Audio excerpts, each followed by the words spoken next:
Hello again. Turns out it's going to be a three-parter as I ran out of video storage, before I could finish.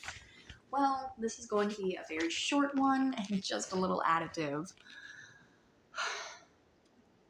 Clarice and her cabin mates came into the creek to get me, but I stood to meet them.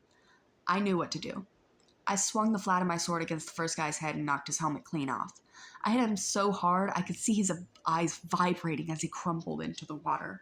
Ugly number 2 and ugly number 3 came at me. I slammed one in the face with my shield and used my sword to shear off the other guy's horsehair plume. Both of them backed up quickly. Ugly number 4 didn't look really anxious to attack, but Clarice kept coming, the point of her spear crackling with electricity. As soon as she thrust, I caught the shaft between the edge of my sword and I snapped it like a twig. "Ah!" she screamed. "You idiot! You corpse breath worm!"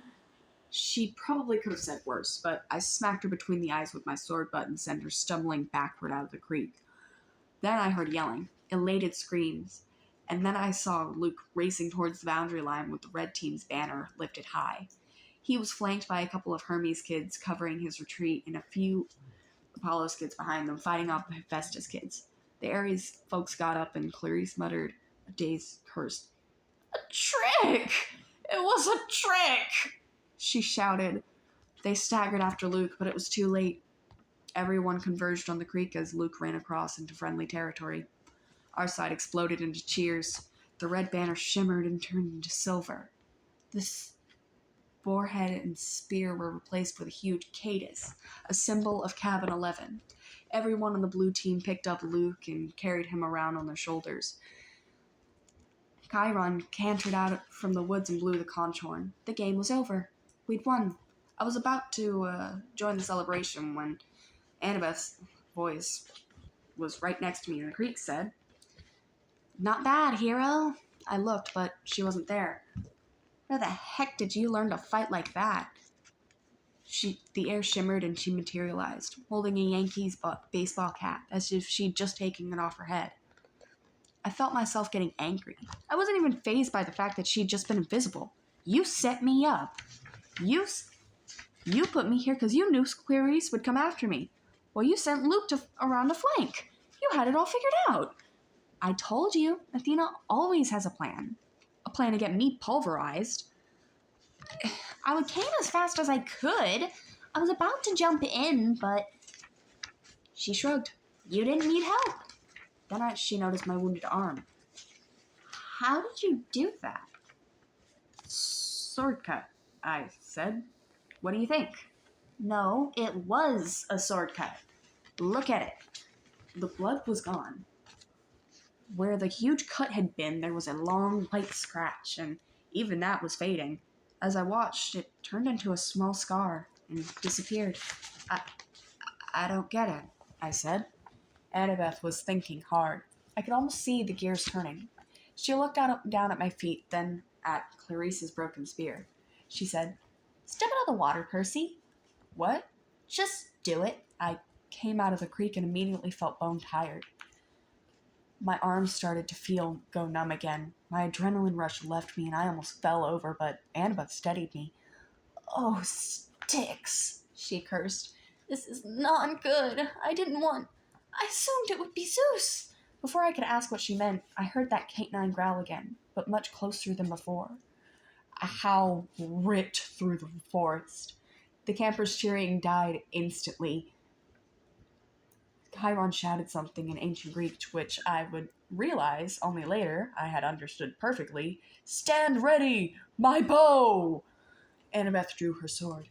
There, on the rocks just above us, was a black hound, the size of a rhino with lava-red eyes and fangs like daggers. It was looking straight at me.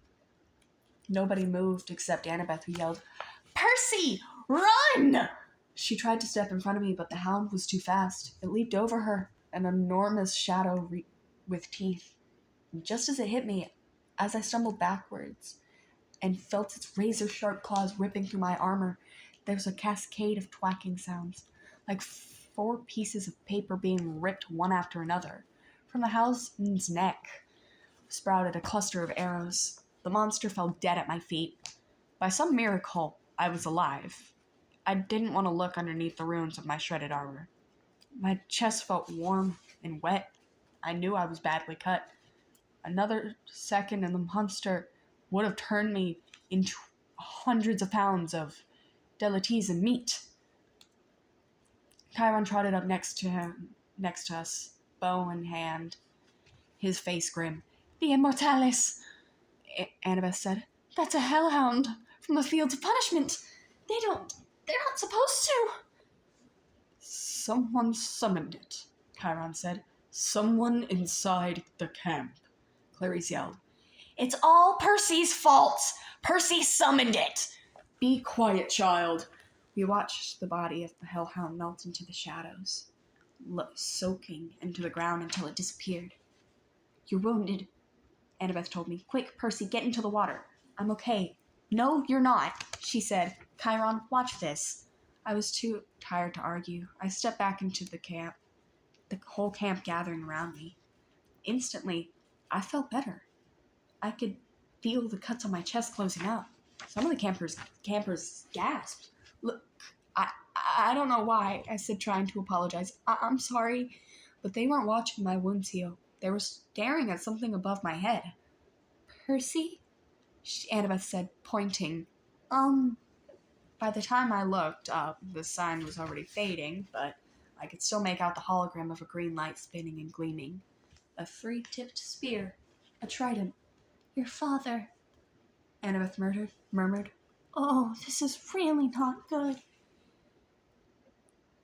"It is determined," Chiron announced. All around me, campers started kneeling. Even the Ares cabin, though they didn't look happy about it. "My father?" I asked, completely bewildered. "Poseidon," said Chiron. "Earth shaker, storm bringer, father of horses. Hail, Perseus Jackson, son of the sea god." And that is all for Chapter 8. I do apologize for what happened in the previous video, and I am so sorry you had to deal with that, but that is it, and I'm sorry that this took 3 parts. I didn't realize how long it would take. Anyways, have a good weekend, everybody. I hope you all feel safe and loved, and may the gods be with you, and may the odds ever be in your favor. Z out.